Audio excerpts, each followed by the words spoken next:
Andes. Dominaron las costas del Pacífico. Dirigieron la primera superpotencia americana. Dejaron su nombre estampado en la historia. Hablamos de los incas.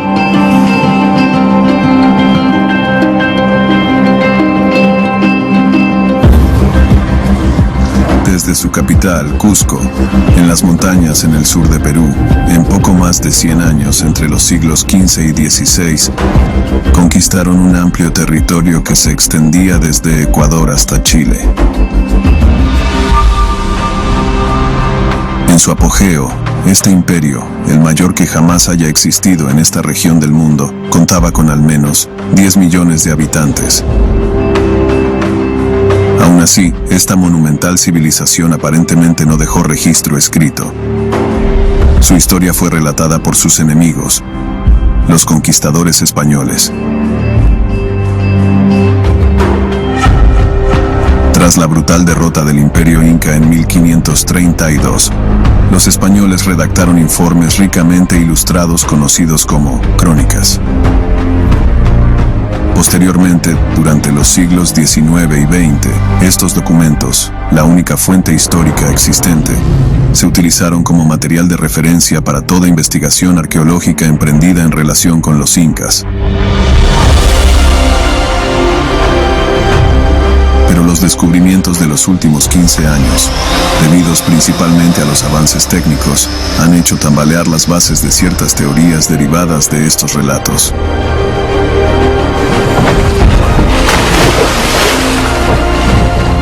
Una nueva historia del Imperio Inca está saliendo a la luz, revelando aspectos desconocidos o malinterpretados de esta legendaria civilización. Vaya. Es increíble, ¿no? Sí.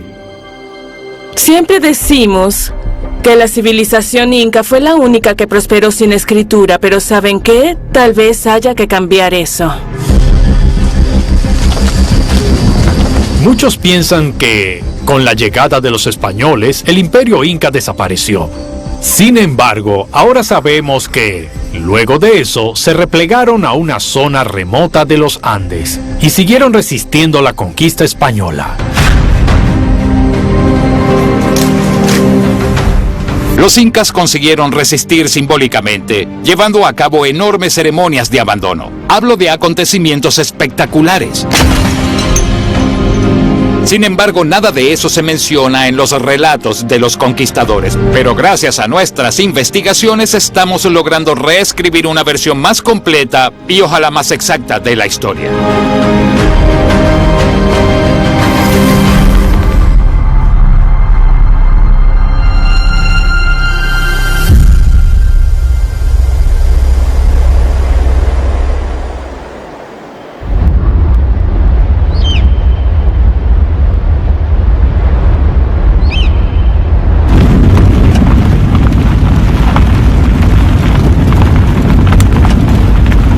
Vaya, el paisaje es increíble. Aterrador, pero increíble.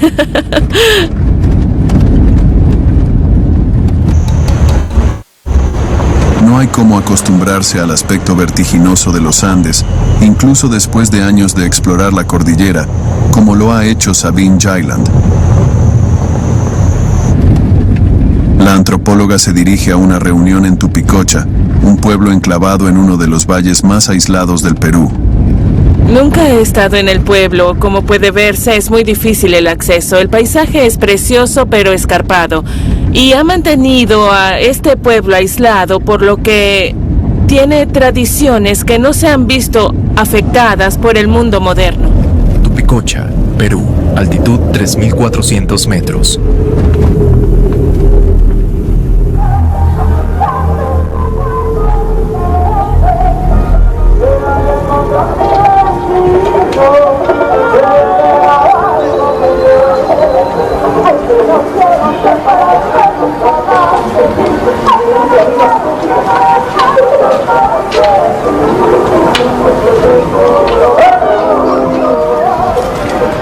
Tupicocha representa una etapa importante del trabajo de Sabine Gilland. Desde hace 10 años, esta científica cuestiona una de las teorías que se enseñan en todos nuestros libros de historia. Los incas, supuestamente, fueron la única gran civilización en no poseer un sistema de escritura.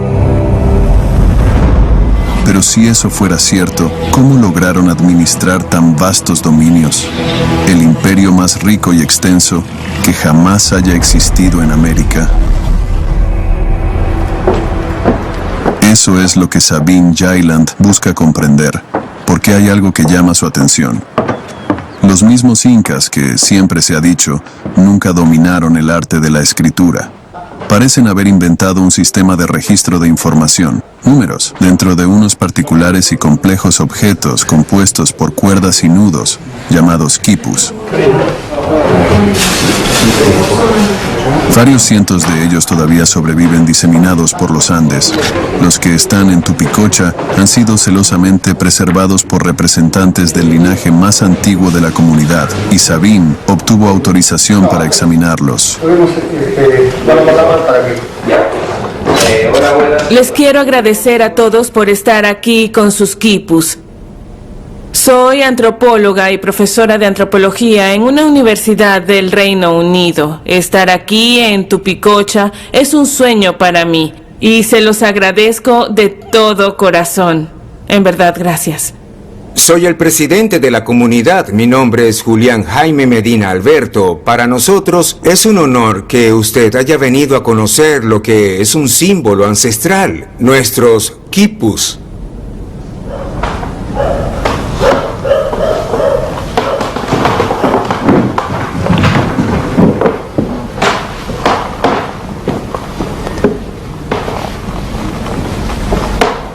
Oh, este se ve perfecto. Los quipus son únicos. La palabra quipu es una palabra quechua para nudo o números y era así como los incas registraban números. Así que esto es lo que llamamos un nudo largo y tiene 3 vueltas aquí. Eso representa un 3. Este está en el lugar del 10, un nudo simple que representa un 1. Pero este nudo simple está en el lugar del 100, así que el cordón es un 113.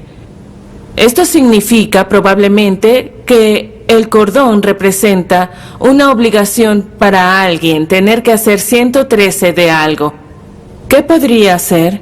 Quizá cargas de grano o encargos de papas para una fiesta de la comunidad, o tal vez ¿cuántas jarras de cerveza debían donarse en un festival o en algo así? Justo estoy escribiendo un artículo, así que... ¿puedo? Sí. Muchas gracias, sí.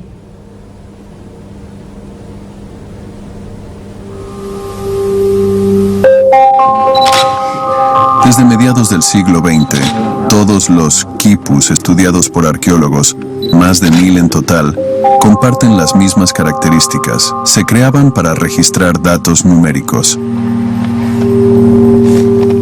Pero un día de 2017, Sabine se enteró de la existencia de quipus de una naturaleza completamente diferente.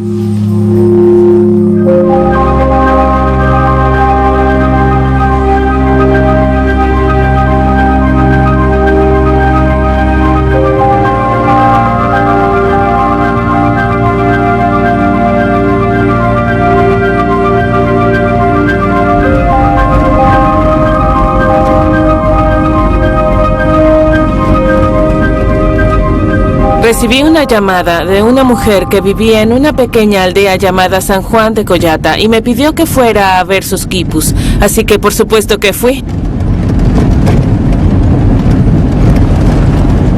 Tenemos que superar esta montaña antes de poder llegar a Collata.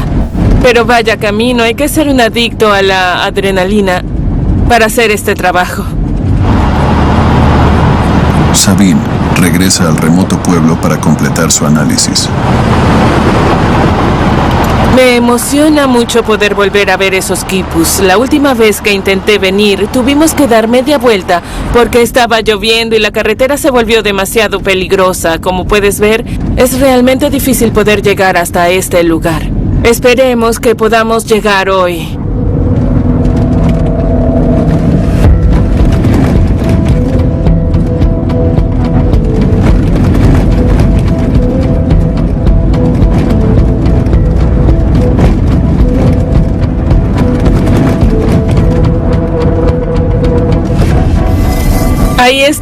Ahí está Koyata. Increíble. Qué bueno verla después de tantos años.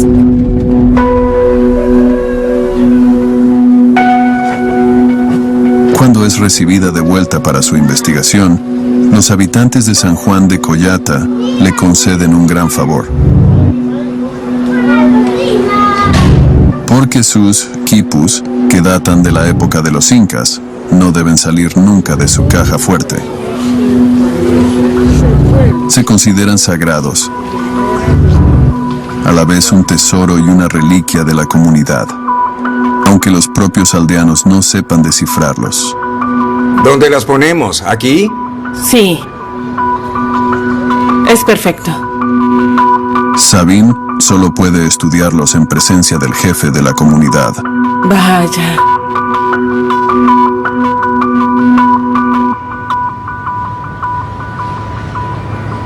Vaya. Es increíble, Sí. ¿no? Sabine, la primera vez que lo vio, supo que este quipu era completamente diferente de los que había estudiado anteriormente.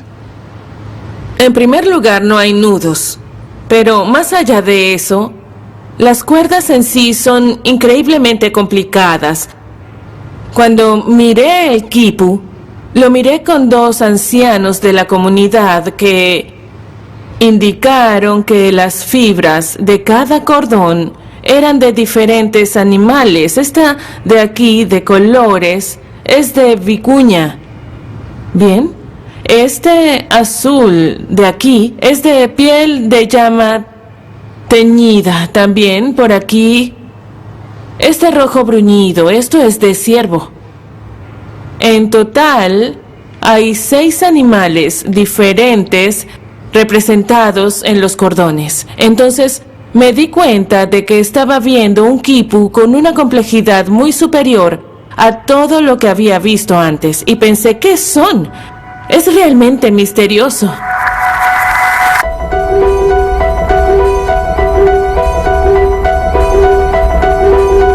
Al profundizar en sus estudios, Sabine descubrió un relato de un misionero del siglo XVI que afirmaba haber visto quipus utilizados para codificar no números, sino sílabas, palabras.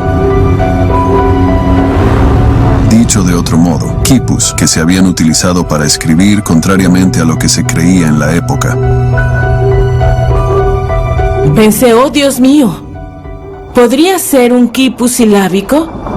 Vaya, y pensé que si es silábico, si es fonético, eso mantiene la promesa de que podríamos leerlo algún día. Si este quipu representa efectivamente una escritura codificada, ¿cómo puede descifrarse? Para ello, Sabine se inspiró en uno de los grandes maestros del descifre. Mi gran héroe es Champollion, quien descifró los glifos egipcios. Y lo que Champollion nos dijo es que lo primero que hay que hacer es tratar de averiguar dónde está el tipo de información requerida. Entonces miró el cartucho y dijo, el nombre del faraón está aquí. Por varias razones demasiado complicadas para detallar, pensé que tal vez el nombre de la persona que envió esto estaba aquí. Ahora bien, cuando miré y puse, hay marcas a lo largo de la parte superior y los pastores de la aldea me dijeron que esta es la insignia de uno de los principales linajes de la aldea. Así que pensé, ¿cuál es el linaje principal del pueblo? Es Ayuca.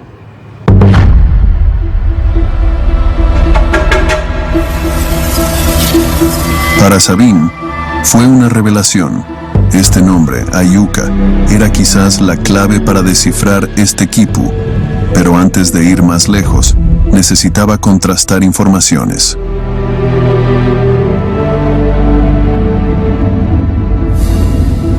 Por eso, se dirigió al Archivo General de Indias de Sevilla, España. Allí se conservan censos poblacionales elaborados por los colonizadores españoles en Perú. En la página correspondiente a San Juan de Collata, se menciona el apellido Ayuca. Sabín sintió que tal vez había encontrado su piedra de Rosetta, así que se dispuso a descifrar. Entonces, bien, decimos que el nombre del linaje probablemente esté en los 3 cordones a modo de firma. Esta es una fibra de guanaco marrón oscuro, una ayu, que es este modelo blanco y marrón, y luego K, que es la fibra azul y amarilla. Si intentamos emparejar estos sonidos con los cordones finales de otros quipus, ¿llegaremos a descifrar que signifique algo? Hay otro quipu preservado en Collata. Está en peor estado, pero por fortuna, los cordones finales no se han dañado y por lo tanto pueden estudiarse. Bien, los cordones finales están aquí.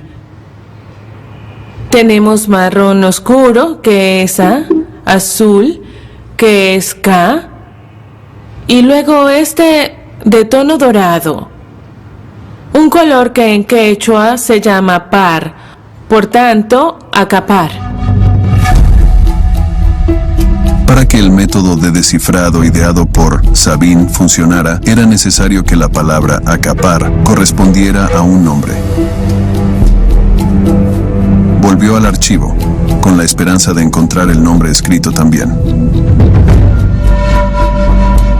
En efecto, se mencionaba a una familia, Acapar, también presente en la región de Collata.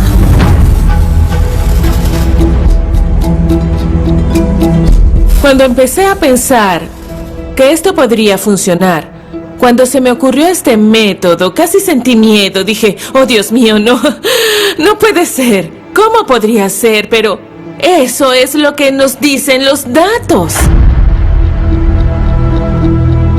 Como Sabín sospechaba, cada cordón parece representar una sílaba. Y esas sílabas, una vez ensambladas, forman palabras, frases, textos, en un sistema tridimensional diferente diametralmente de un alfabeto clásico.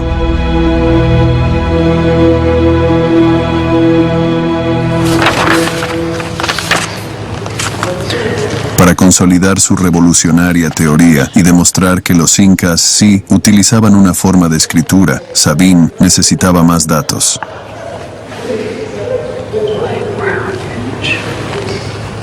Es realmente emocionante poder descifrar de manera preliminar estas sílabas, así que uno de mis objetivos es tratar de encontrar más quipus que tengan este aspecto y estas características, porque eso mejoraría el proceso de descifre. Esto va a revolucionar nuestra comprensión del Imperio Inca, porque si encontramos más quipus como este que datan del Imperio Inca, y si logramos descifrarlos, podremos entender la historia inca en sus propias palabras, en lugar de las de los conquistadores.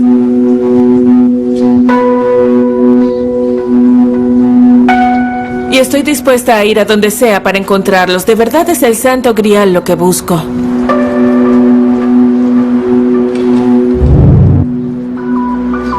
Dentro de unas semanas irá rumbo a Estados Unidos. Hay un quipu, aparentemente muy prometedor, preservado en un museo de Salt Lake City. Y Sabín recibió autorización para estudiarlo.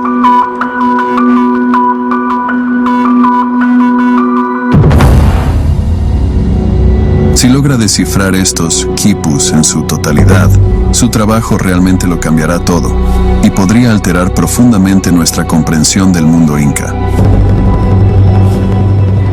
Crónicas Ilustradas, siglo XVI. Porque lo que Sabine lea en esos cordones puede poner en tela de juicio varios paradigmas, en particular la forma en que los incas conquistaron un territorio tan inmenso.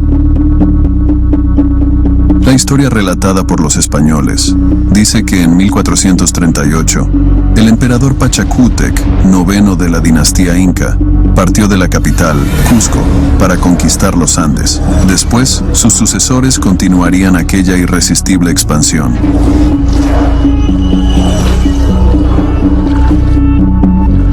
En apenas un siglo, los incas habrían de conquistar más de 100 pueblos de forma despiadada, según las crónicas. Los incas fijaban las cabezas de los jefes en las puntas de sus lanzas. Luego mandaron hacer tambores con la piel de sus estómagos.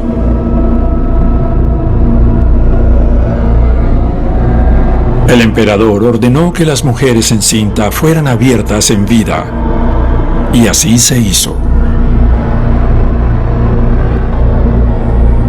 En sus textos, los españoles solo se refieren a las violentas y crueles prácticas del ejército inca. Y hasta hace poco, su versión de los hechos seguía siendo la única aceptada. Pero desde inicios del siglo XXI, arqueólogos que operan en el lago Titicaca han comenzado a revelar un aspecto totalmente desconocido de la conquista de los Andes por los incas.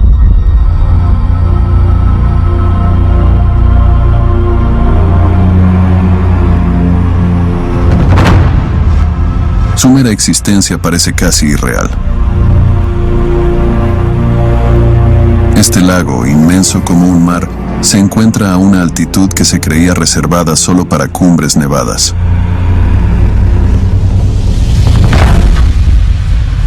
El gigantesco espejo, a más de 1000 kilómetros de Cusco, ocupa un lugar crucial en la mitología inca. Fue aquí, en esta lejana región, donde se dice que el dios Viracocha dio vida al sol, así como a su esposa, la luna.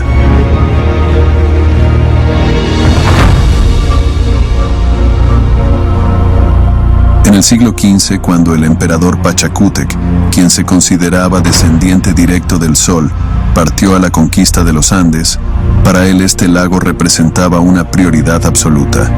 Era el lugar donde se decía había nacido la pareja fundadora de su dinastía.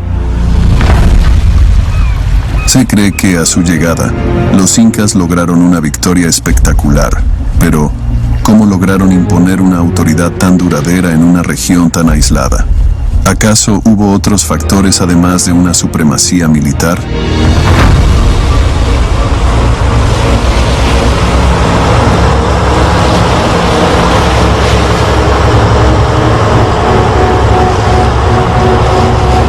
Eso es lo que el arqueólogo belga, Christophe Delare, intenta determinar.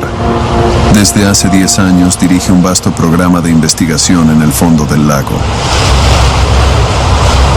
Por 8 semanas al año, su equipo de buzos belgas, bolivianos y peruanos ha llevado a cabo búsquedas submarinas. Último día de exploraciones, chicos. Hoy tenemos que traer las exploraciones hasta US3.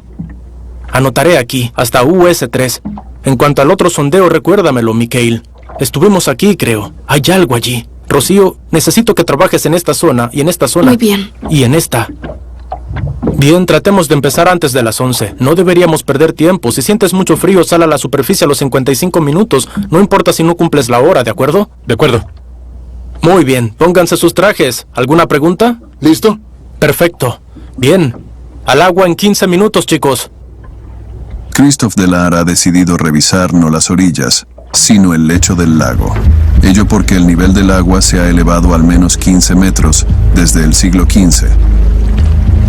Por tanto, vestigios que se remontan a la llegada de ejércitos incas a esta región pueden haber quedado sumergidos. A casi 4000 metros de altitud, se trata de una inmersión muy exigente. Es tu turno, amigo Arnaud.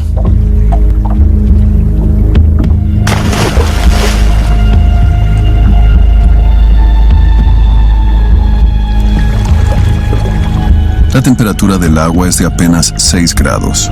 Arnaud 1042. Sumergirse 12 metros a esta altitud es como una inmersión de 20 metros al nivel del mar. Hace algunos años, se hizo un descubrimiento tan excepcional en el fondo del lago que llevó a Christophe Delarre a comprender que la expansión inca, en particular aquí, en el lago Titicaca, tenía una dimensión mucho más compleja que la mera conquista militar.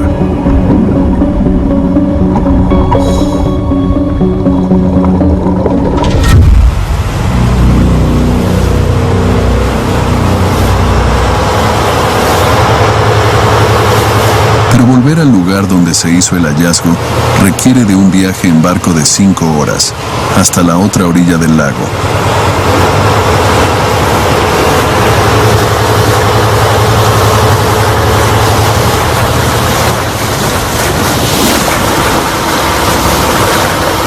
Al amanecer, el barco llega a la vista del arrecife de Cacaya. ¿Qué profundidad hay aquí? Hay que tener cuidado. 12 metros. ¿12?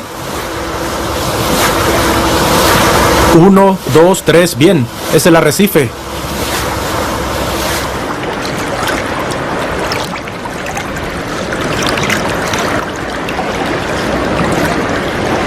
Es hermoso. Muy hermoso.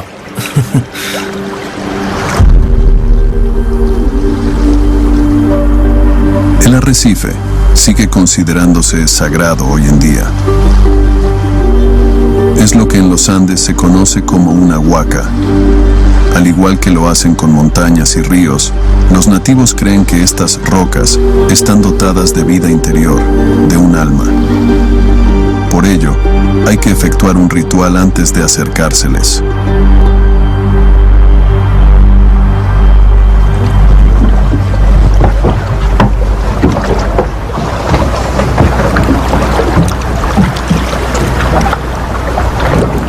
Para que nos vaya bien. ¿Listo?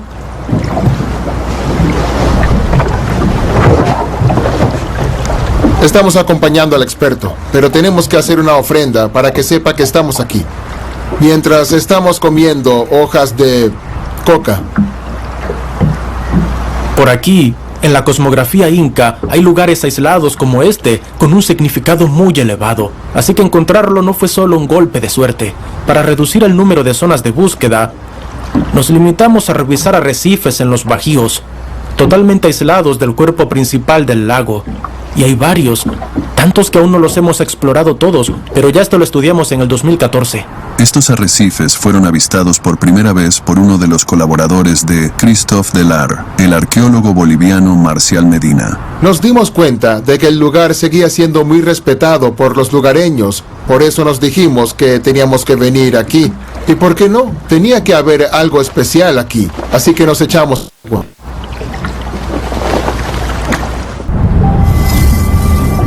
Aquella vez, tras solo minutos de inmersión, un arqueólogo identificó una forma extraña.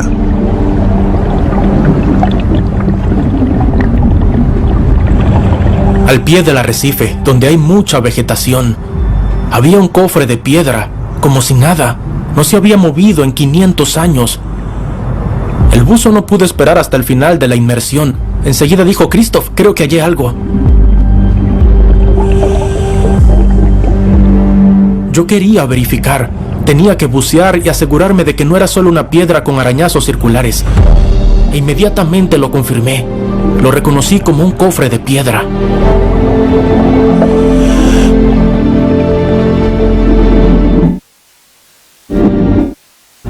Asegurarme de que lo no se abriera mientras lo llevábamos a la superficie, tomé algunas vendas y lo envolví como a un paciente con la tapa fijada al cajón.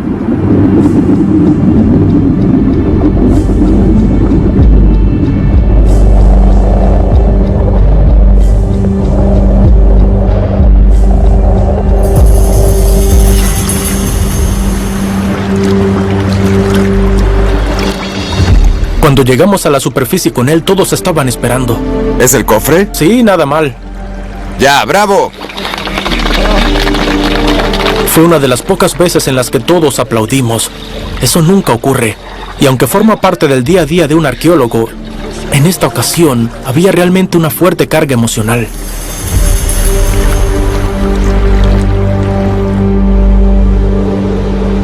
Una vez en tierra firme, el equipo científico continuó inmortalizando este descubrimiento excepcional. Con sus fotografías, compartieron este inusual hito arqueológico.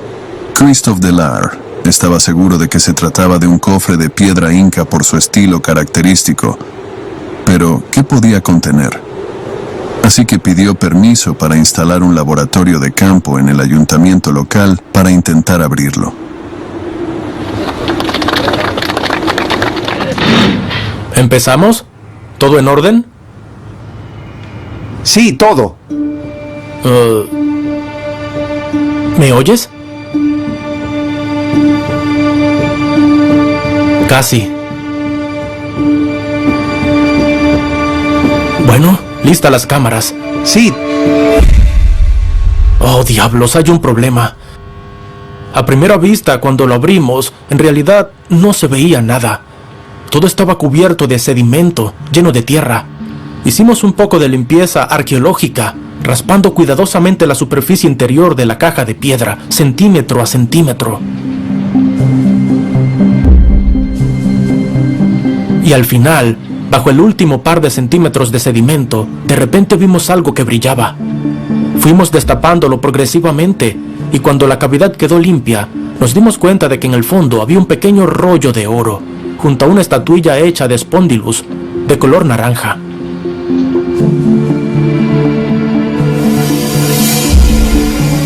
Fue un momento absolutamente increíble.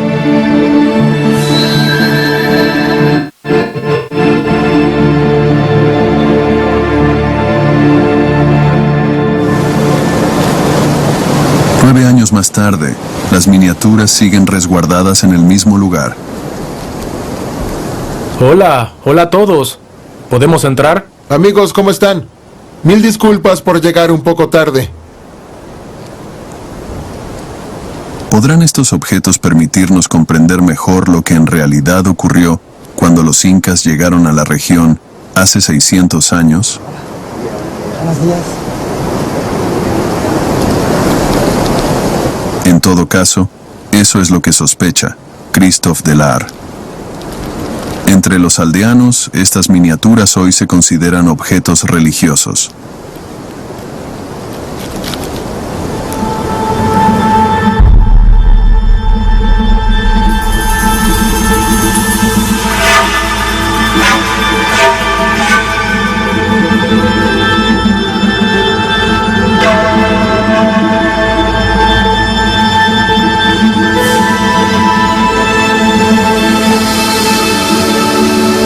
Esto, en realidad, es un brazalete en miniatura con una perforación. Del tipo de brazalete que pertenecía a la nobleza inca. Y esta figurita representa a un camélido, algo que suele asociarse con lo femenino. Así que se trata de algo muy interesante, independientemente de que sean, en términos de la ofrenda, hablamos de la representación de una pareja, de la dualidad hombre-mujer. Y tal vez podemos ir incluso más lejos. De cierto modo, tenemos aquí una pareja inca primordial, una pareja originaria de la dinastía y que, por supuesto, puede asociarse con el sol y la luna. Esta es una prueba de que las miniaturas eran ofrendas hechas al lago por los incas. Acá podemos ver que para ellos el lago Titicaca era un lugar altamente sagrado. Tendría que ser con la intención de sumergir ofrendas sumamente valiosas que los incas hicieron cajones de piedra. Se puede ver que el cajón es muy elaborado, hecho de andesita horadada, una roca volcánica. Aquí hay algo interesante, 2 perforaciones. Es fácil imaginar que en tiempos de los incas aquí había cuerdas y que sin duda estas ofrendas se hacían desde una embarcación. Podemos idearnos una ceremonia en la que este cofre era sumergido con zumo hasta el lecho del lago. Dibujos inspirados en las crónicas ilustradas del siglo XVI. Entonces, la caja sagrada no cayó por accidente al lago, sino que fue colocada intencional y cuidadosamente en un lugar elegido.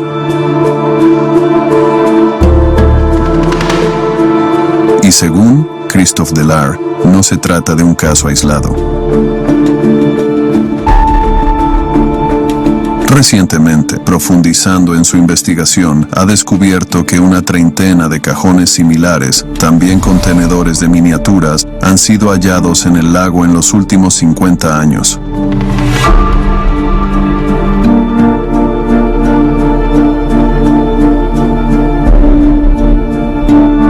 Y cada una de ellas parece haber sido colocada con precisión cerca de arrecifes o rocas sumergidas consideradas sagradas.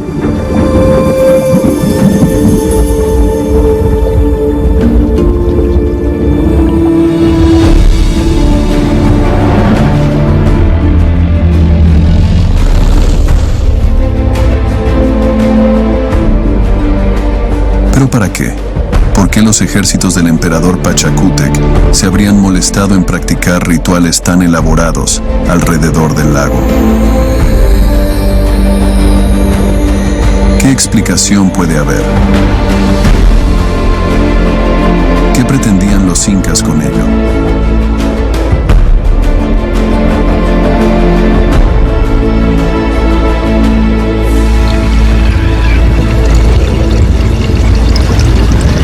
Una vez más, la respuesta a la pregunta puede hallarse en el fondo del lago.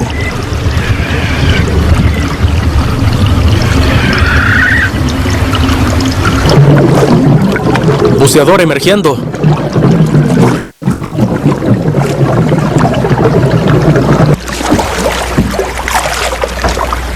Hola, Arnaud. ¿Te dejo en el agua un par de minutos? ¿Perdón? ¿Esperas en el agua un par de minutos? ¿Son del nivel 2 o 3?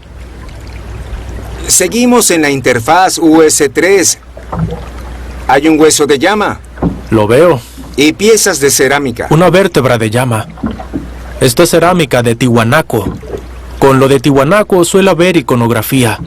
Pero como se añadía después de la cocción, se erosiona. Con la cerámica inca todo ocurría antes de la cocción, por lo que se mantiene mejor. Muy bien, las pondré con las otras. En los últimos años, los buzos han encontrado numerosos objetos como este, pertenecientes a pueblos que vivían aquí antes de la conquista inca, en particular el pueblo Tiahuanaco. Y lo que llama la atención es que todos ellos, sin excepción, son ofrendas sagradas. Como estos incensarios somorfos, o este medallón de oro grabado. Es decir, mucho antes de los incas, los pueblos del lago ya depositaban objetos religiosos en el fondo del agua. Y esto, a su vez, significa que los incas no introdujeron estas prácticas. En realidad, las asimilaron luego de su llegada, e incluso las reforzaron aumentando el número de ceremonias de ofrendas lacustres. Porque tales creencias eran un engranaje esencial del plan inca. Para conquistar el Titicaca, los ejércitos del emperador Pachacútec libraron batallas, como cuentan las crónicas. Pero esta investigación nos muestra, y esto era desconocido hasta ahora, que al mismo tiempo los incas se valieron de otro método, más sutil. Ejercieron el control utilizando las creencias locales para dominar a la población y establecer una autoridad duradera sobre la región.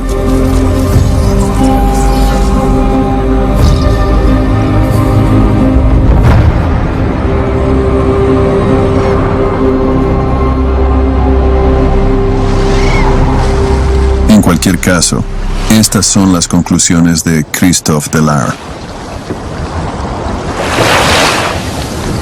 Puede vérsele como una estrategia política y religiosa.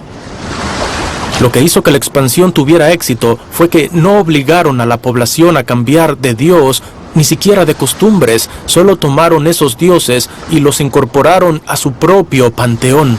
De esa manera se apropiaron progresivamente de lugares sagrados mucho más antiguos, en particular el lago, una de las zonas más antiguas y emblemáticas. Y de ese modo lograron conquistar el corazón de todos los pueblos andinos.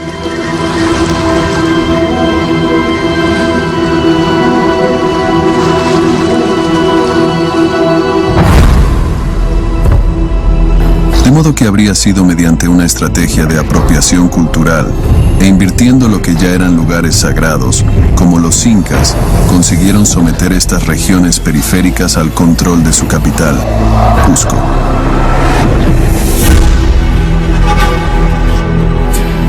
Esta política de absorción ilustra el gran proyecto del emperador Pachacútec. Crónicas ilustradas del siglo XVI. Crear un mundo ideal, integrando a todas las poblaciones conquistadas y los lugares más sagrados de los Andes. Una ideología que quiso dejar escrita en piedra.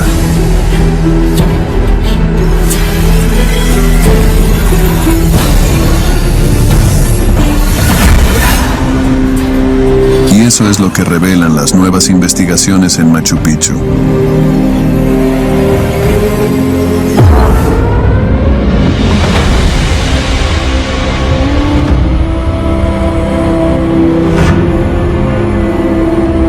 Enclavada en este dantesco paisaje, la ciudad pareciera haber sido tallada en la montaña misma.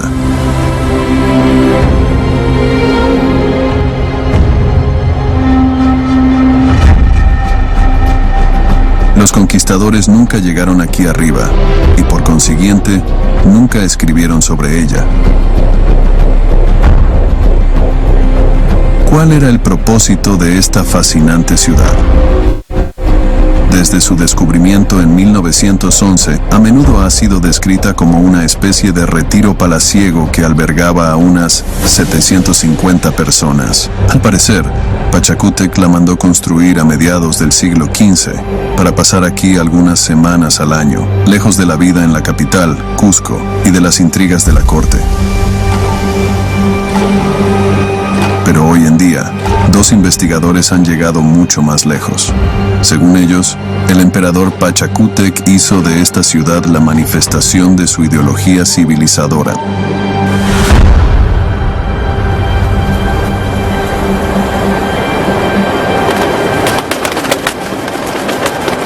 Cusco, Perú. Altitud 3.400 metros.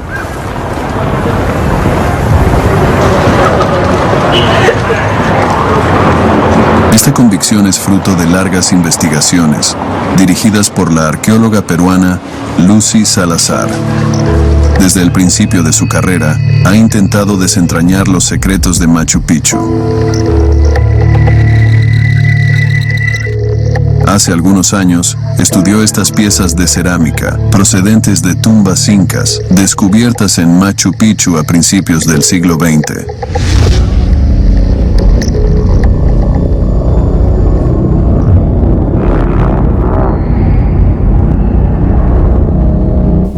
Aquí tenemos algunos artefactos, objetos utilizados en el día a día, en la vida cotidiana de las personas que vivían en Machu Picchu.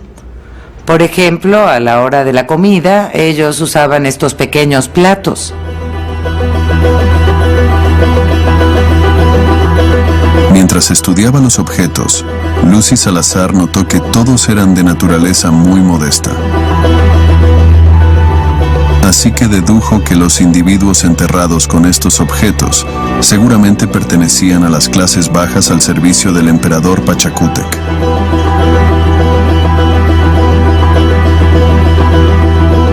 Es evidente que estas personas no eran de un estatus social muy elevado, sino personal doméstico que realizaban diversas actividades en Machu Picchu. Cultivaban maíz, flores, papas, y también es posible que trabajaran materiales como el metal o tejidos. Eran los responsables del mantenimiento de la ciudad imperial durante todo el año. Era gente humilde, muy humilde. Para saber más sobre el personal doméstico, Lucy Salazar se interesó por sus esqueletos. 80... Un total de 174 encontrados en tumbas y preservados en estas cajas. Ella los ha estudiado minuciosamente, uno por uno. Este está en muy buenas condiciones. Ella sospechaba que estos huesos podrían contener valiosas pistas para determinar lo que Machu Picchu representó durante el período Inca. Acá tenemos un cráneo.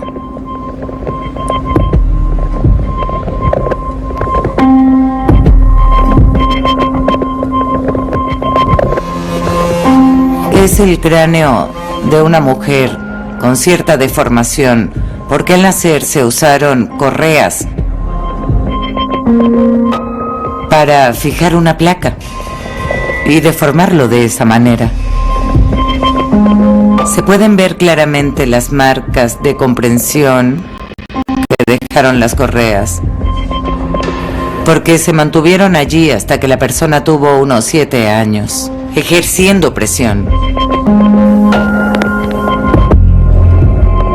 Lucy Salazar sospecha que la deformación probablemente fuese una marca cultural o étnica, pero la marca no corresponde a las poblaciones que vivían en el valle alrededor de Machu Picchu en la época inca.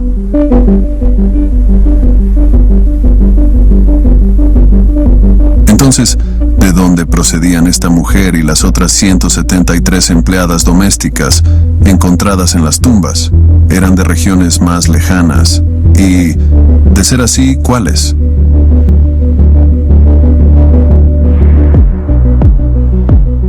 La estadounidense Bethany Turner ofreció su ayuda para intentar responder estas preguntas. Es una bioarqueóloga experta, una nueva disciplina que combina biología, arqueología y medicina. Ella creyó posible determinar el origen geográfico de cada esqueleto encontrado en Machu Picchu, analizando sus dientes.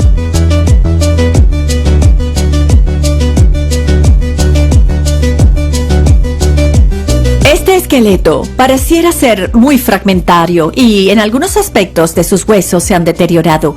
Pero eso no es un problema para mí, porque cuando miro estos dientes, lo que veo es un tesoro. Y eso es porque estudio proporciones de isótopos. Los isótopos son variantes de un elemento químico en concreto, carbono por ejemplo. Están presentes en todo lo que nos rodea, en el agua, en las plantas, en los animales y en nuestros propios cuerpos. Cuando ingerimos alimentos, los isótopos que estos contienen se incorporan a nuestros tejidos corporales que conservan trazas de ellos. Pero los mismos isótopos no están presentes en todas partes del mismo modo. Sus proporciones varían sensiblemente de una región a otra. A orillas del Pacífico, por ejemplo, el rastro isotópico es distinto al de las elevadas mesetas de los Andes o al que se encuentra en las regiones tropicales.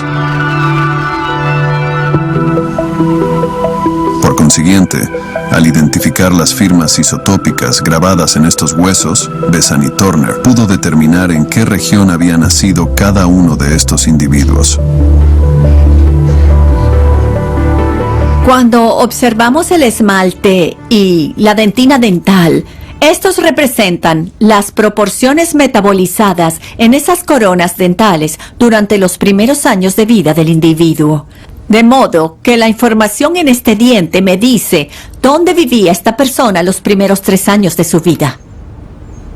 Al comparar esmalte y dentina de 2 o 3 dientes de cada individuo, llegué a la conclusión de que los habitantes de Machu Picchu provenían de todo el imperio. Ninguno nació en la misma región que otro. No parece que hayan sido trasladados a Machu Picchu en grupos de personas, todas del mismo lugar, sino que todos parecieran haber sido extraídos de diferentes zonas del imperio y llevados a Machu Picchu para servir al emperador.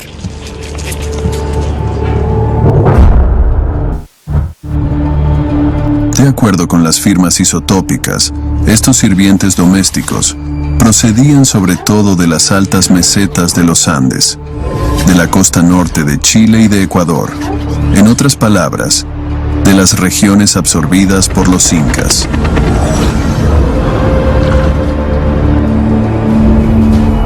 Al actuar de este modo, trayendo sirvientes domésticos a Machu Picchu desde todas las provincias, el emperador convirtió la ciudadela en un microcosmos, una metáfora en miniatura de su imperio multiétnico.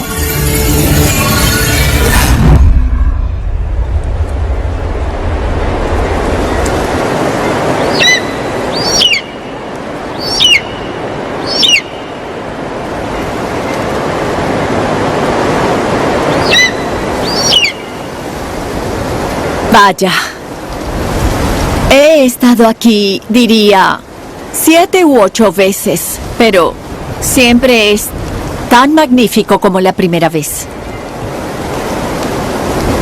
Cuando pensamos en el paisaje, no solo en la belleza de la ciudad, sino en la naturaleza sagrada del entorno, con terrazas que rodean el lugar, un río que enmarca la montaña, que la ciudadela está rodeada de montañas y de huacas, piedras sagradas, realmente representa un ideal de cosmología inca.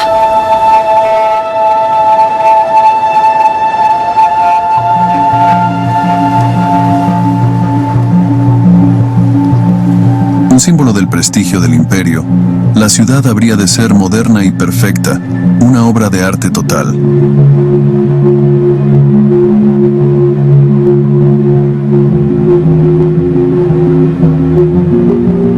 Sus terrazas, finamente cinceladas, tenían proporciones admirables.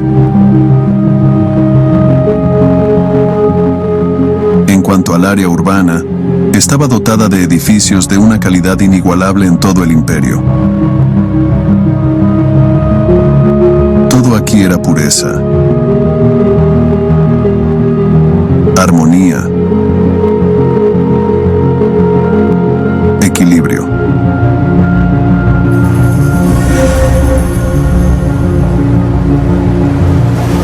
Según Besant y Turner, Machu Picchu no solo tenía usos vacacionales. Para su creador, la ciudad representaba mucho más que eso, el emperador Pachacútec. El hecho de que los incas trajeran a gente de todos los confines del imperio a este lugar único y perfecto nos habla con claridad, en muchos sentidos, de la encarnación de un ideal, el ideal inca, y nos ayuda a pensar en Machu Picchu, no solo como una entre el número de propiedades reales o como la más grande y mejor preservada de estas. Mis investigaciones y las que otros han conducido nos ayudan a pensar que está a punto de servir de ciudad modelo, un microcosmos perfecto de todo lo que el imperio inca quería ser.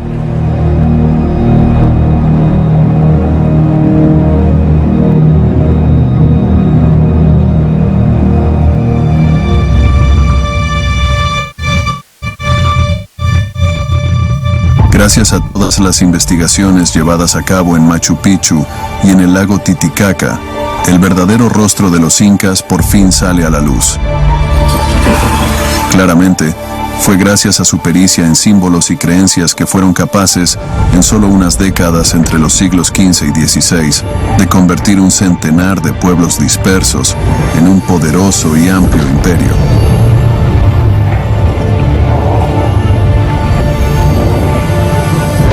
Pero justo en su apogeo, el gigante de los Andes colapsó estrepitosamente. En 1532 llegaron los españoles. Aterrorizados por la fuerza de estos invasores, los incas no tomaron medida alguna y fueron aplastados. En todo caso, esa era la historia comúnmente aceptada. Recientes descubrimientos indican que, en realidad, los incas no permanecieron pasivos de cara a los conquistadores. Su resistencia se dio de una forma inesperada.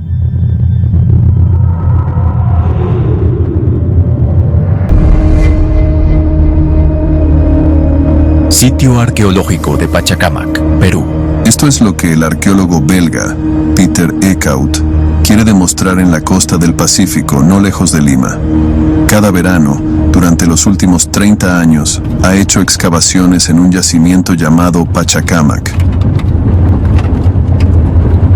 El yacimiento ha sufrido enormemente desde la época de la conquista española. En primer lugar, a causa de los propios españoles y el vasto saqueo que muy rápidamente se produjo tan pronto como llegaron al sitio. Además, esta es una región donde los terremotos son frecuentes. Pachacamac era el dios de los terremotos, entre otras cosas. Sin embargo, cuando se barre la arena y se retiran los restos del terremoto, todo está intacto.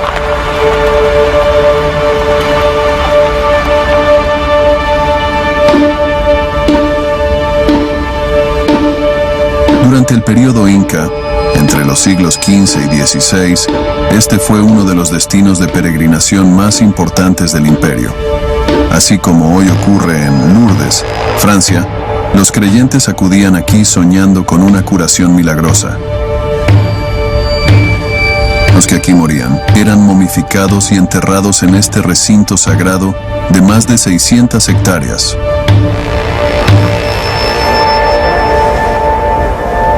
Nos explica Peter Eckhout que para entrar al santuario, la multitud de peregrinos debe ir este camino, con altas paredes a cada lado.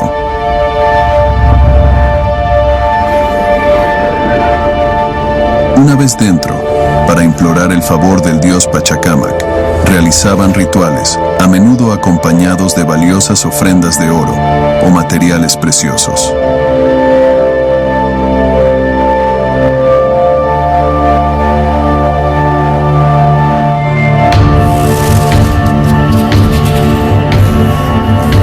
Fue precisamente para saquear aquellas ofrendas que los conquistadores, nada más llegar aquí, hicieron de Pachacamac uno de sus principales blancos. Si hemos de creer los relatos, los conquistadores ni siquiera tuvieron que asediar la ciudad para tomarla. Los sacerdotes y peregrinos incas, subyugados por la superioridad europea, aparentemente se rindieron sin presentar lucha.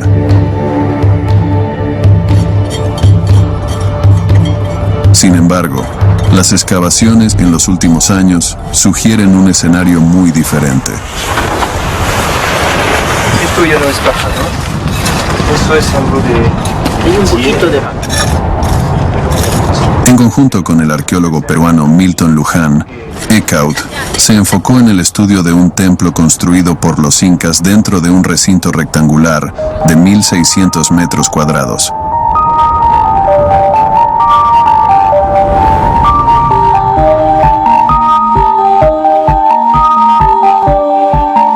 El edificio se dividía en 6 salas, comunicadas entre sí por corredores.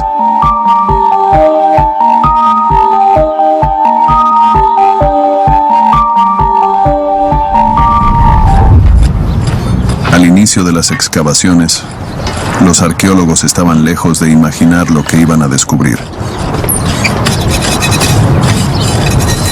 Pensamos que debía tratarse de un lugar muy especial, por sus características extremadamente particulares.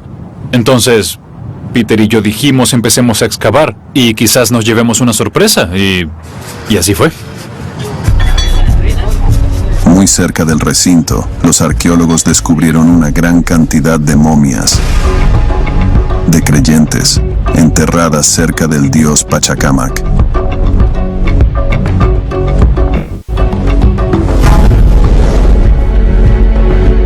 Pero fue un hallazgo hecho después, en el mismo templo, lo que más les interesó. El suelo que expusieron, que data de finales del periodo Inca, estaba cubierto de objetos, de ofrendas sagradas.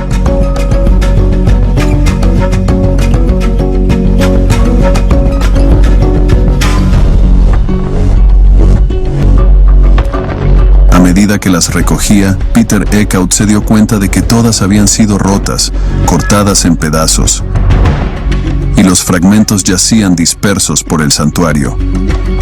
¿Cómo se explicaba eso?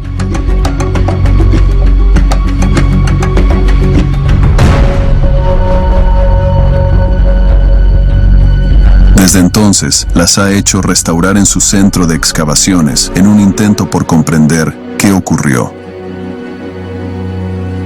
Todos estos objetos son sagrados y tienen orígenes muy diversos. Aquí tenemos, por ejemplo, unos cálices con pie, cuyos cuencos están hechos con caparazones marinos procedentes de las cálidas aguas de Ecuador. Y aquí este gran jarrón con un motivo felino en relieve cuya técnica y acabado también hablan de una procedencia en la lejana costa norte. Otros vinieron desde aún más lejos.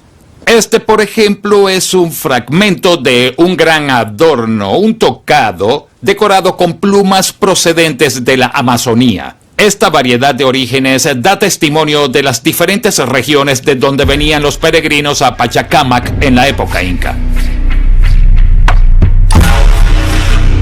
¿Por qué todas estas ofrendas fueron halladas en ese estado?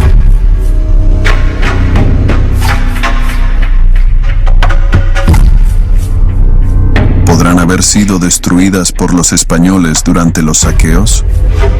Para averiguarlo, Peter Eckhout llevó a cabo un experimento utilizando una réplica de un jarrón.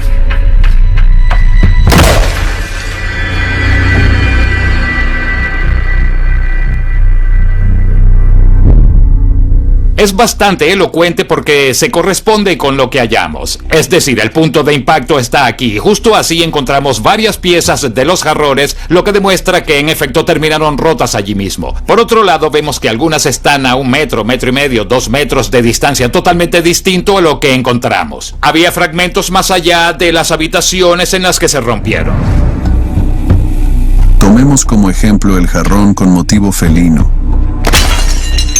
Su punto de impacto fue identificado en esta sala. Sin embargo, se encontraron varios fragmentos del mismo al otro lado de la pared, y lo mismo ocurrió con todas las demás ofrendas.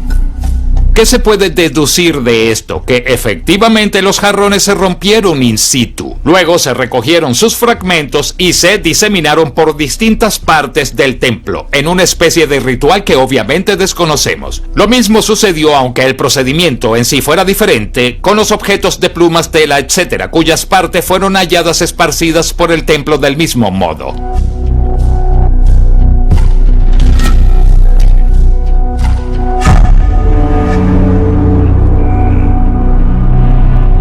Es decir, las ofrendas fueron rotas y dispersadas intencionalmente.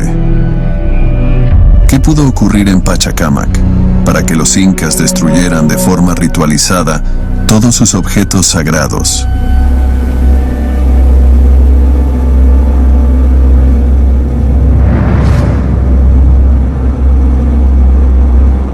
Según Peter Eckhout, la destrucción, si bien no fue llevada a cabo por los conquistadores, estuvo, sin embargo, directamente vinculada con su llegada a Pachacámac en enero de 1533.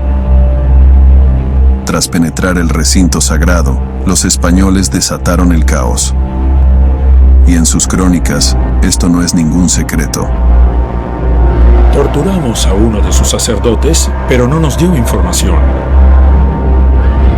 Registramos todas las casas en busca del oro y la plata que escondían y se negaban a entregarlos. También desenterraron un centenar de momias de fieles y las quemaron, tras despojarlas de todo objeto de valor con que fueron sepultadas.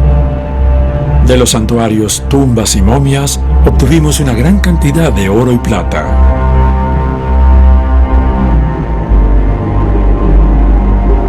Ante semejante sacrilegio, los sacerdotes oficiantes del templo decidieron pasar a la acción. Resistir, a su manera, antes de que los españoles pudieran volverse en su contra.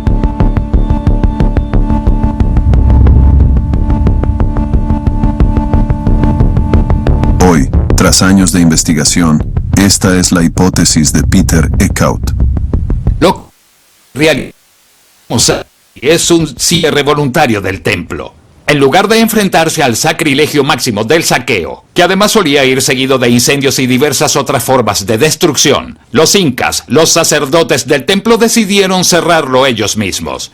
Era una forma simbólica de resistencia, una especie de suicidio cultural, si se quiere, antes que ver el lugar devastado o, en cualquier caso, saqueado y destruido, decidieron tomar las riendas de la situación y cerrarlo como era debido. Diseños inspirados en las crónicas ilustradas del siglo XVI. Para cerrar el templo, los sacerdotes habrían celebrado un servicio final, una ceremonia de abandono durante la cual habrían roto todos sus objetos más sagrados.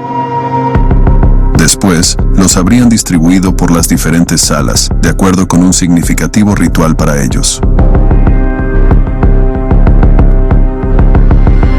A primera vista puede parecer confuso imaginar el rompimiento de objetos como una forma de abandonar un edificio y el mundo en el que se cree. En realidad, se debe a que el estatus de los objetos, de las cosas que componen el mundo, era muy diferente para las sociedades antiguas. Por ejemplo, para nosotros esta mesa no tiene alma, no es consciente. Un animal vivo lo es un poco más. Pero los seres humanos son plenamente conscientes y con ellos nos comunicamos. El antiguo mundo andino era muy distinto. Había objetos que al ser creados se les daba vida. Habiéndoles dado vida, romperlos podía matarlos.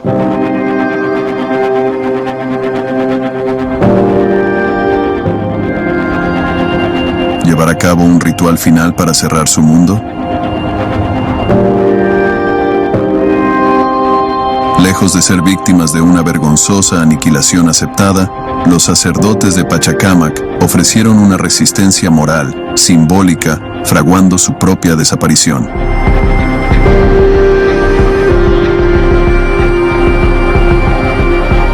Pero, ¿qué ocurrió después?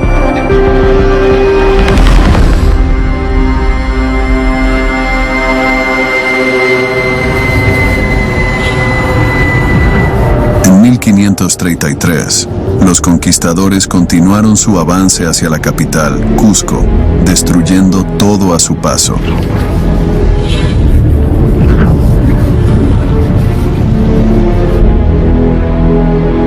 El 90% de los habitantes del imperio murieron rápidamente en las masacres o padeciendo enfermedades introducidas por los españoles. Los sobrevivientes fueron esclavizados por los conquistadores o se aliaron con ellos. En cuanto al emperador Manco Inca, 14º de la dinastía, se dio a la fuga acompañado de unos cuantos fieles, cuyo número se calcula en varios centenares.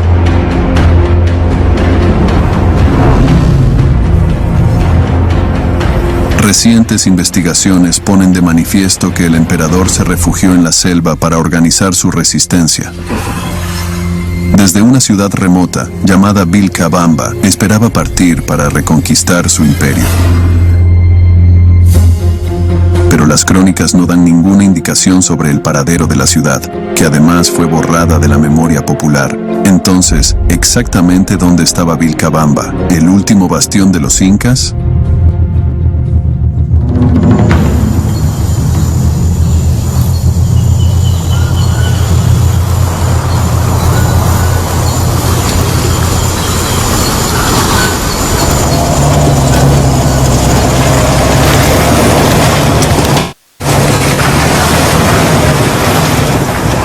El arqueólogo estadounidense Brian Bauer fue en busca de la ciudad perdida y tras 10 años de investigación cree por fin haber podido localizarla.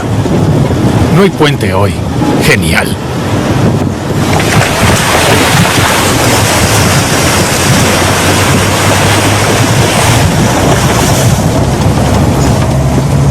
No los veo, pero supongo que seguiré adelante.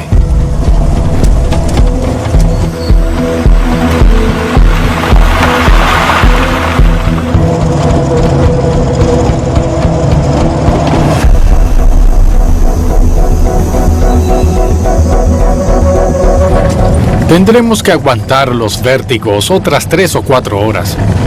Pero antes era mucho más difícil ir al lugar. La primera vez que vine con un equipo, tuvimos que alquilar caballos y la caminata nos tomó 3 días. Ahora, hace algunos años, el camino fue terminado. Pero la locación sigue siendo muy remota.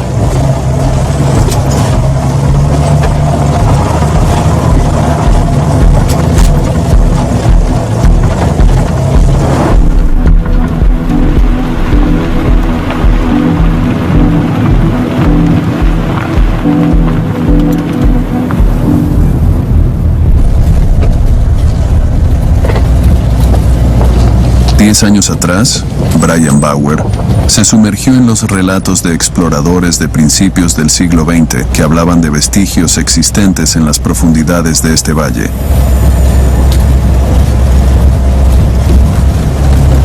Bueno, acá termina el camino. Desde aquí tendremos que ir a pie hasta el yacimiento. Vamos. Vamos ya. Andando. Bien. ¿Este bolso es tuyo, Brian? Sí, es mío. Muy bien, ¿todos listos entonces? ¡Listo! Muy bien, empecemos. El yacimiento está a 1 hora de camino. Esta es la 4ª vez que Brian Bauer lo visita, pero hoy está más o menos seguro. Podría tratarse de Vilcabamba, la ciudad donde se refugiaron los incas. Por aquí, ya casi llegamos. Porque tras las excavaciones, la locación, ya parcialmente despejada, posee todos los atributos de una ciudad imperial, claros ceremoniales, edificios perfectamente rectangulares y, aún más importante, el vasto complejo que Bauer ha excavado por años.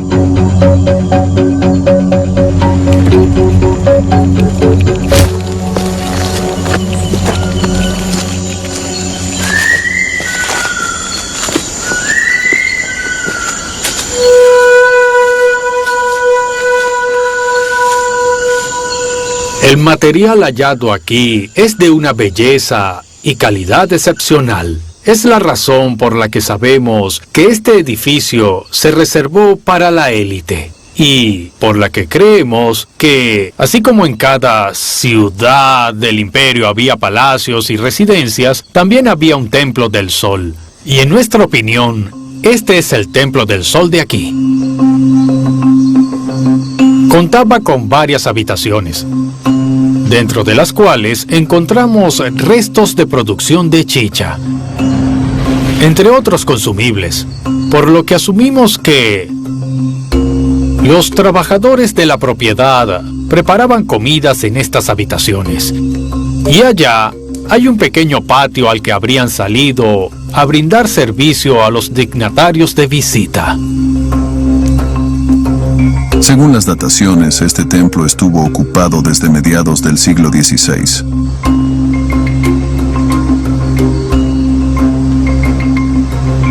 Una coincidencia precisa con el periodo en que el emperador Manco Inca se habría internado en la selva.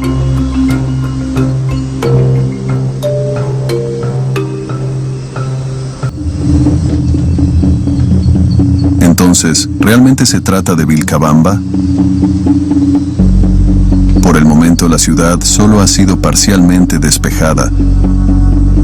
Apenas unos cuantos edificios han vuelto a ver la luz del día, pero ¿hasta dónde se extendía exactamente? Existen aún otras viviendas enterradas bajo la maleza que hubieran podido albergar a los cientos de leales que vinieron a organizar la revuelta contra el invasor español. Vamos a armar la tienda. Fue para responder estas preguntas que Brian organizó esta expedición, con un equipo franco-peruano dirigido por Mario Ricurán. Mañana los científicos intentarán escanear el yacimiento entero utilizando este dron, equipado con sensores LIDAR. LIDAR viene de medición y detección por láser en inglés, como un radar que usa impulsos de luz. Estos se envían geométricamente de tal manera que algunos atraviesan la vegetación y rebotan de lo que hay bajo las copas de los árboles, en lugar de lo que hay por encima. Lo que esperamos es que los impulsos vean a través de los árboles y nos den una idea de lo que hay abajo, potencialmente estructuras arqueológicas que podamos ir a verificar. Bien, Marjorie, ¿qué haremos mañana? En primer lugar, tenemos que decidir qué área tendrá la mayor prioridad para nosotros. Por supuesto. He visto edificios dispersos en esta área, pero nunca logramos mapear sistemáticamente la zona. Mi prioridad sería pasar del centro a esta zona que está bastante despejada. Entonces, cuando estemos allí, podríamos seguir río arriba, divisando ambas riberas del río hasta llegar a aquel rincón. Fantástico.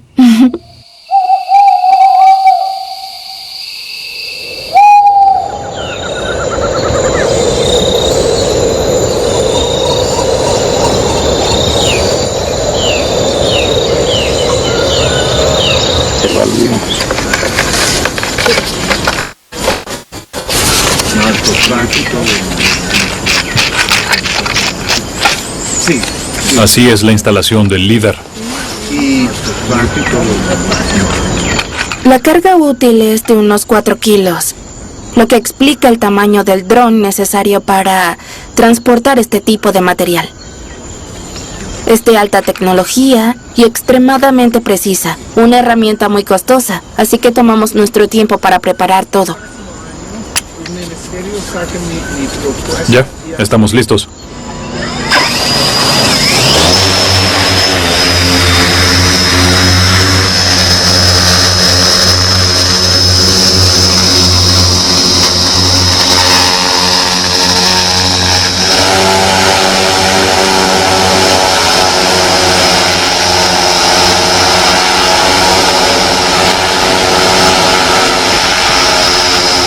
Me entusiasma mucho esto del LIDAR. Creo que es la primera vez que se utiliza en Perú. No tenemos idea de qué hay bajo los densos árboles de allí. Así que esperamos que con el LIDAR podamos ver la extensión de la ciudad sin tener que excavarla. Cosa que nadie quiere hacer, porque esta es una región hermosa, cubierta de árboles, y queremos hacer ciencia dejando el lugar tan intacto como podamos.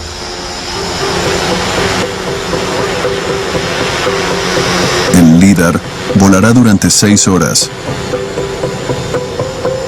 Y Brian Bauer espera que detecte zonas residenciales que podrían haber albergado a los cientos de exiliados en resistencia.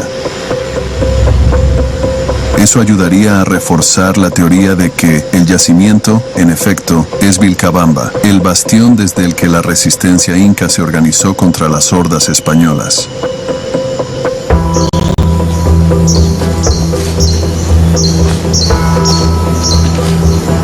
Existe otra pista fundamental, descubierta aquí hace unos años, que parece reforzar aún más la hipótesis.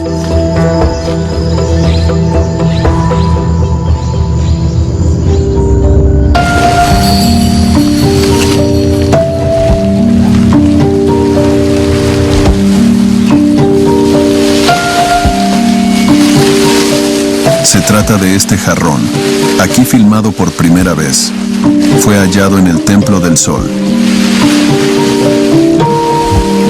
Desde su restauración, se ha mantenido a salvo en un almacén secreto. La arqueóloga israelí, Batami Artzi, acaba de terminar de estudiarlo. Es realmente especial estudiar esta pieza única. Nadie ha podido ver hasta este momento. Es único.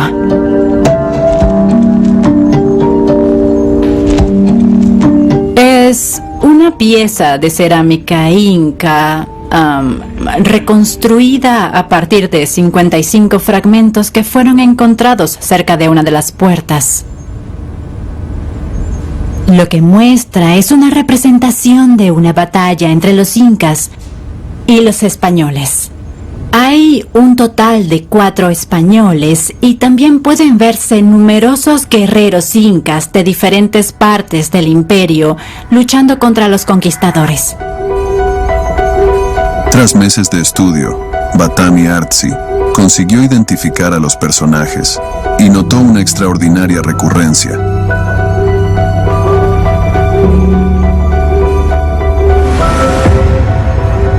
Aquí, un inca derriba a un jinete ibérico. Aquí, otro español es arrollado. Y así continúa. Una escena de batalla tras otra. En cada ocasión, son los incas los vencedores.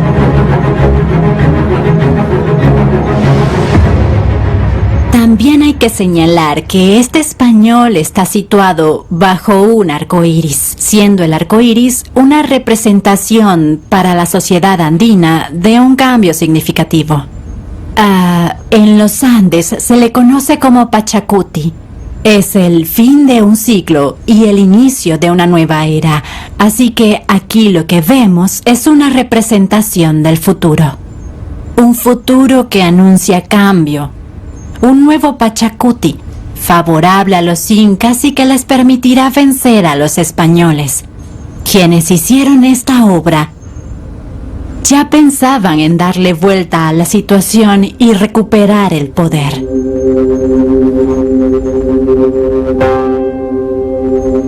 Hasta el final mismo, al parecer nunca se rindieron.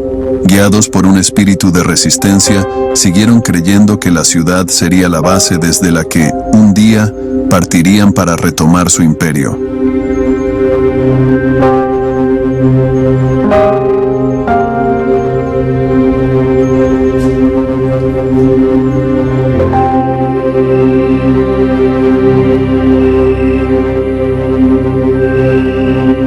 Esos datos se los envían. Déjame mostrarte. Por ejemplo, aquí está toda esta zona cubierta de árboles. Pero mira, esto te va a encantar. Claro. Espera. ¿Sí? Mira ese árbol, es increíble. ¿Es un árbol encima de una pared? Sí, y mira esta zona de aquí. Sí. No hay duda. Hay algo ahí. Lo que empezamos a encontrar son cimientos bajo los árboles. Estoy 100% seguro de ello. Y si seguimos por este camino... ¿Hay más cimientos? Exacto. Aquí es mucho más claro. Ahí, sí. El muro continúa, ¿lo ves? ¿Puedes ver cómo sigue aquí? A lo largo del desfiladero, por el río. Sí. ¿Sigue el muro? La ciudadela continúa hasta acá, se ve claramente. Aquí podemos verlo. Son preliminares y aún estamos trabajando en la información. Pero mi primera impresión es de sorpresa ante la cantidad de construcciones que estamos encontrando en la selva. Cosa que habla de la escala de la construcción y la escala o el tamaño de la ciudad en sí. Y lo que vemos es una ciudad enorme. Y no me cabe duda de que el yacimiento sí es la ciudad que los incas llamaron Vilcabamba, el último bastión del imperio inca. Algunos meses más tarde, se creó esta reconstrucción 3D. Vilcabamba se extendía por más de 15 hectáreas, tal y como Brian Bauer sospechaba, era lo suficientemente grande para albergar a toda la resistencia. Fue aquí, entre estos muros, donde durante 40 años se organizó una resistencia que se creía protegida por el anonimato de la selva.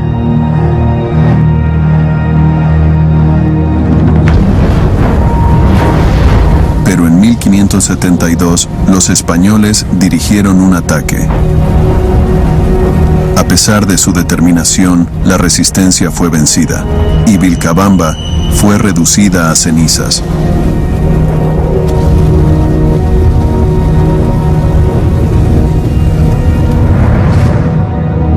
El último emperador inca fue ejecutado, y así llegó el fin de la fastuosa civilización inca. El gigantesco imperio de los incas fue silenciado para siempre.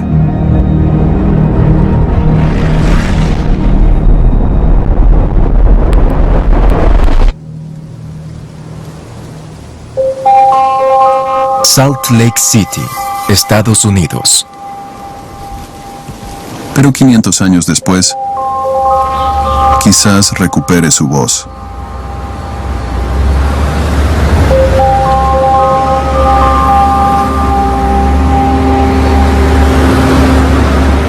La antropóloga Sabine Jailand continúa tras la pista de los escritos incas olvidados.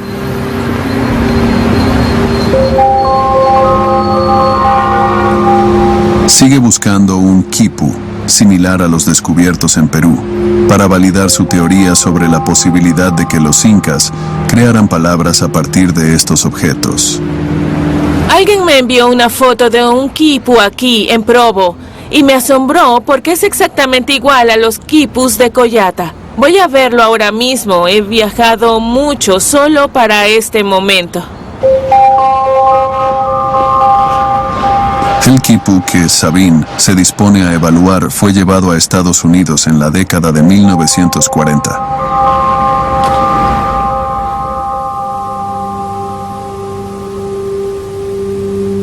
¡Oh, Dios mío! Es idéntico a los quipus de Collata.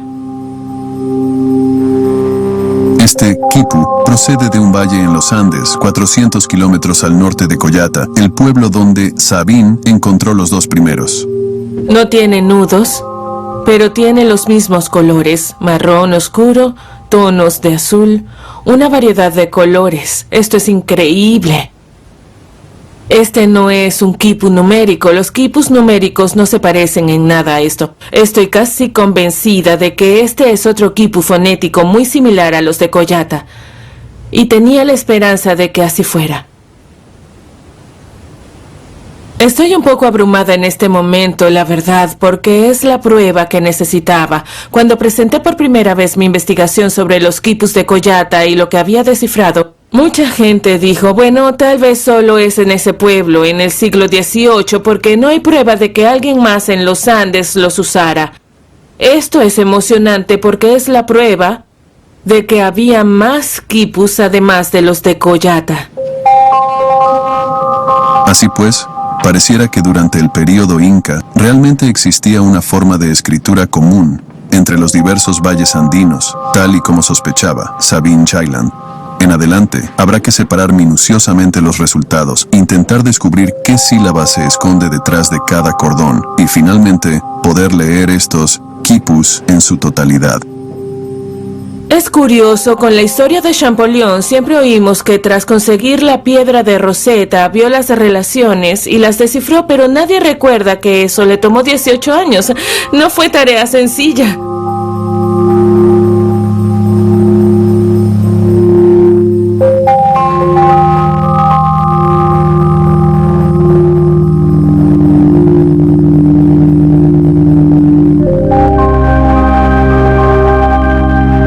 ¿Por qué he acumulado toda esa información? ¿Que por qué me esfuerzo tanto en intentar descifrar esos quipus? Ahora que sabemos que los incas dejaron una huella escrita, es mi deber devolverles la vida a sus palabras. Y creo que todo investigador que se embarque en esta aventura sentirá lo mismo.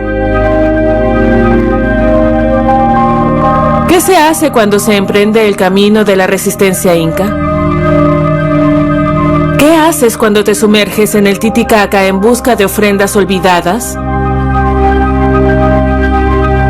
¿Qué estamos haciendo si no devolverles a los incas sus propias palabras, sus propias voces, su propia visión del mundo sin filtros ni intermediarios? Creo que para un imperio, para una civilización que sufrió tanto, pero también aportó tanto a la humanidad, esto es simplemente justo.